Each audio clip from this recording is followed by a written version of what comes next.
என்பதிலே எந்த மாற்றமும் இல்லை. நிச்சயமாய் நிச்சயமாய் அதிநிச்சயமாய் கர்த்தர் உங்களுடைய ஜெபங்களுக்கும் வேண்டுதல்களுக்கும் கதறல்களுக்கும் கண்ணீருக்கும் உத்தரவு கொடுப்பார் என்று நான் நிச்சயமாய் கிறிஸ்துவுக்குள் நம்புகிறேன்.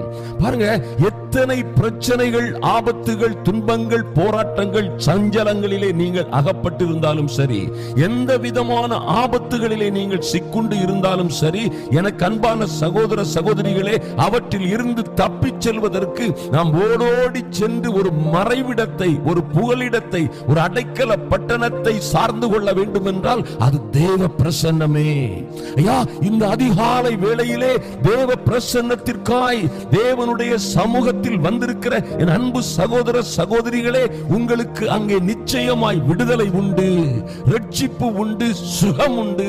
நீங்கள் எதிர்பார்த்த எல்லா கிருபைகளையும் எல்லா ஆசீர்வாதங்களையும் அங்கே கர்த்தர் உங்களுக்கு நிச்சயமாய் கொடுப்பார் என்பது